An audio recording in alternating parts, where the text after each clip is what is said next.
You've felt it. You're in a room full of people, maybe at a party with music so loud you can feel it in your chest, or a quiet family dinner where the clinking of forks is the main soundtrack. You are smiling, you are nodding, you might even be telling a story, but behind your eyes there's a distance, a feeling like you're watching a movie of your own life, separated from the action by an invisible pane of glass.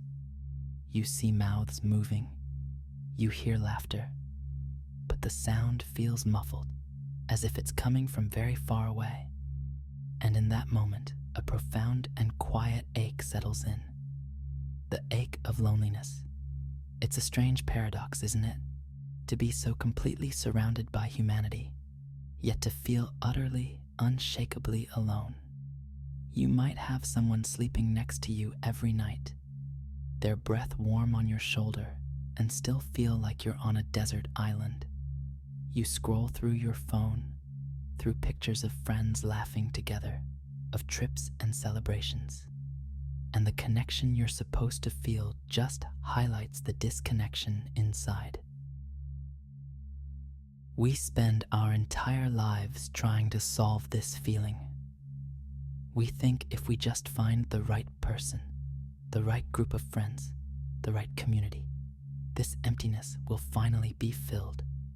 We pour ourselves into others, hoping they will pour themselves back into us, creating a perfect, seamless whole. We share our deepest secrets, our most vulnerable fears, our wildest dreams, offering them up like currency in exchange for closeness.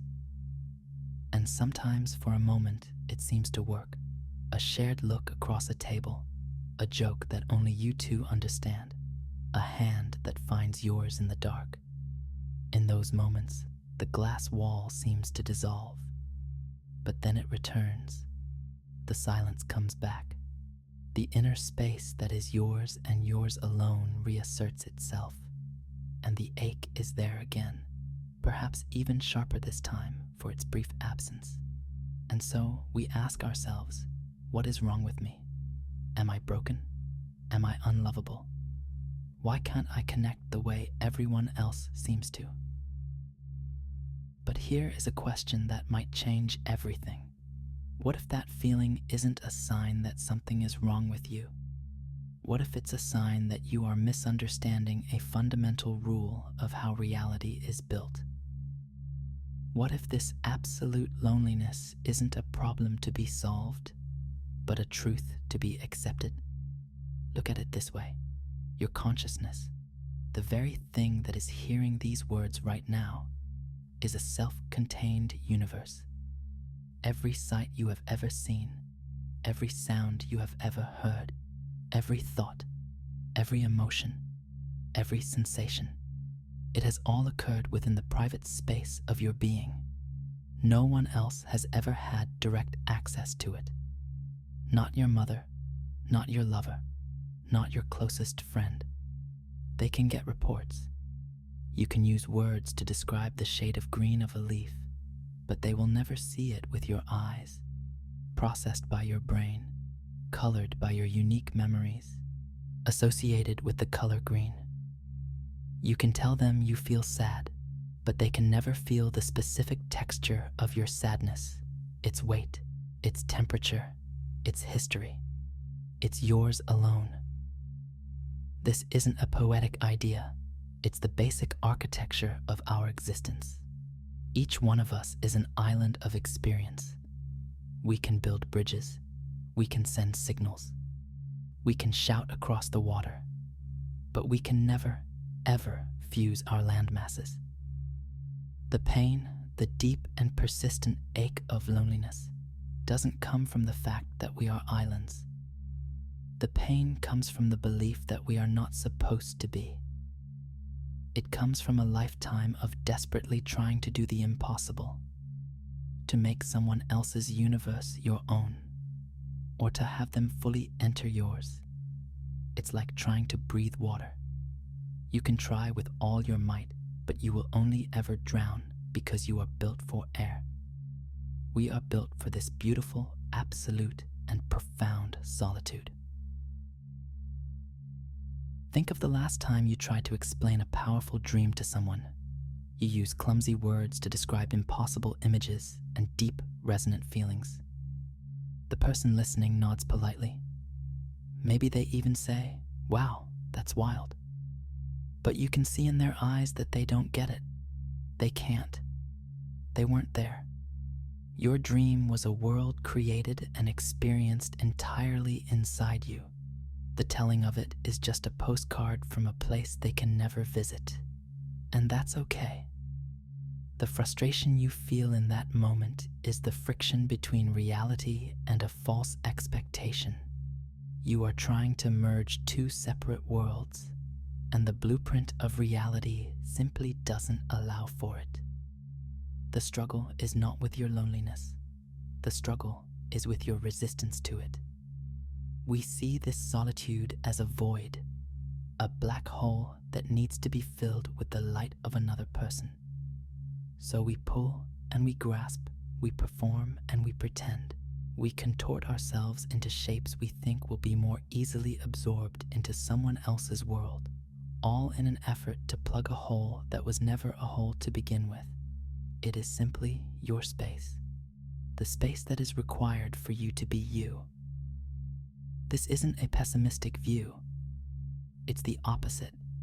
It is the beginning of freedom. When you stop trying to force an entry that isn't possible, you stop causing yourself the pain of rejection and misunderstanding. You stop blaming others for not being able to read your mind, for not being able to feel your feelings perfectly. How could they? They are busy living in their own complete, complex, and inaccessible universe. This understanding is the first step toward a completely different way of connecting with people. A way that doesn't rely on a fantasy of fusion, but on the respectful and beautiful acknowledgement of two separate, whole worlds choosing to be near each other. The loneliness doesn't go away. It simply ceases to be a problem. It becomes a quiet, foundational truth, like gravity or the sky. It is the canvas upon which all true connection is painted. We have been taught to fear this inner aloneness, to see it as a failure of life. We are told to go out, to be social, to find our other half. But the architecture of reality tells a different story. It suggests that this aloneness is our sovereign territory, our home base, the only ground that is truly and completely our own.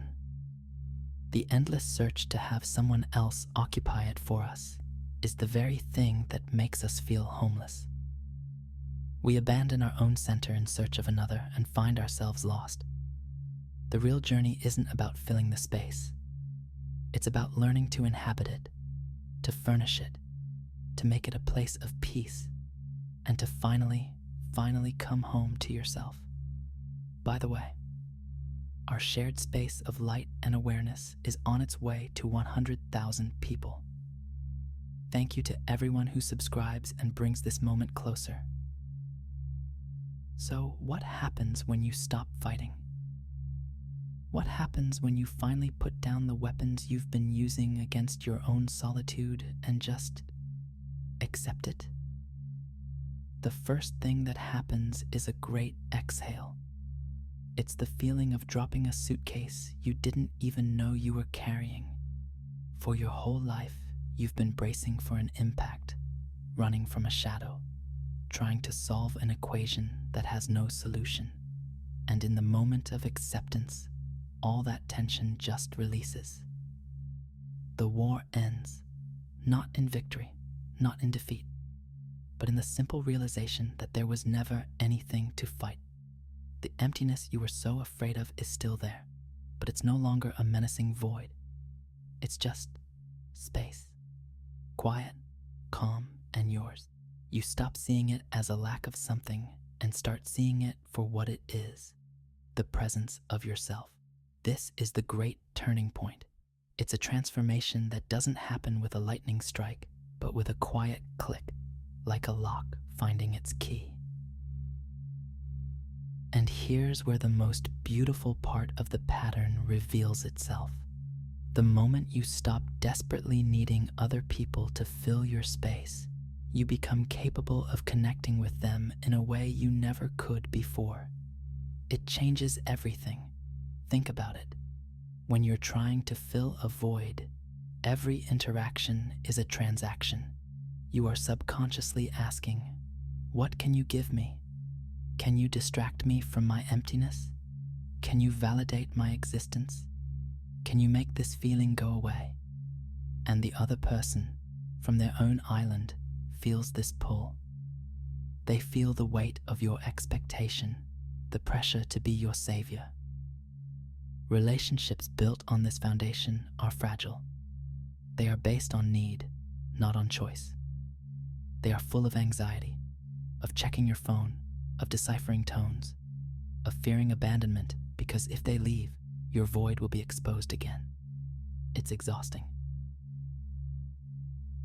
But when you accept your own absolute solitude, when you make your home within yourself, you approach others not as a beggar with an empty bowl, but as a host inviting someone into a house that is already warm and lit from within. The question changes. It's no longer, what can you give me? It becomes, what is it like in your world? Can I show you a little of mine? The pressure vanishes. Connection becomes a dance of two whole, sovereign beings, not a desperate clinging of two halves. You can listen, truly listen to another person, because you're not constantly filtering their words through your own needs.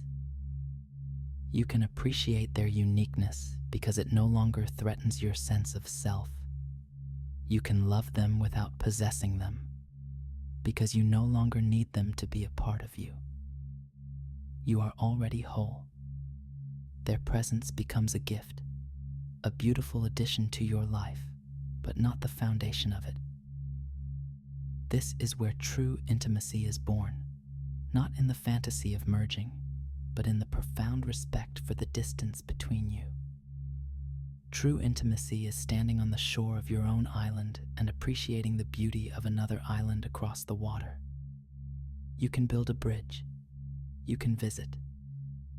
You can share stories of what grows on your land. But you both know you will return to your own home. And there is no tragedy in that. There is only peace. You can give the other person the greatest gift of all, the freedom to be themselves, because your own stability doesn't depend on them being anything else. You stop trying to change people or fix them, because you realize their universe is as complex and valid as your own, and you have no right to edit it. You just get to witness it. And that witnessing, done with love and without need, is the purest form of connection that exists. The feeling of loneliness doesn't disappear entirely, but it transforms. It stops being a sharp, painful ache and becomes a quiet, steady hum in the background of your life. It's no longer a burden you have to carry. It becomes a companion. It's a gentle reminder of your own unique existence, of the sacred space inside you that is yours alone. It's the silence into which your own true thoughts can arise. In a world of constant noise and connection, this inner solitude becomes a sanctuary. It's the place you retreat to hear your own voice again. You stop running from being alone and you start to cherish it. A quiet evening with a book is no longer a sign of failure. It's a gift. A walk in the park by yourself is not a tragedy. It's a conversation with the only person who will be with you for your entire life. This isn't just a nice psychological trick. It's an alignment with the fundamental architecture of reality. The universe is built on the principle of distinct, unique points of awareness. Each one, including you, is a node in a vast network, and each node has its own irreplaceable perspective. For the network to function with clarity, each point must maintain its own integrity. By fighting your separateness, you were creating noise, sending out signals of static and desperation. By accepting it, your signal becomes clear. You start to notice the subtle connections that were always there, the synchronicities, the quiet echoes between worlds. You begin to operate from a place of inner strength, not outer need. This is the transformation. It's not about finding someone to save you. It's about realizing you were never in need of saving. You were just standing in your own home, believing you were homeless. The journey ends where it began, inside you. The struggle ceases. The peace that follows isn't a fragile, temporary thing. It's solid. It's grounded. Because it's built on truth. The truth of you. If this video changed something in you, write in the comments, "I am my own home." Write it as your promise. Nobody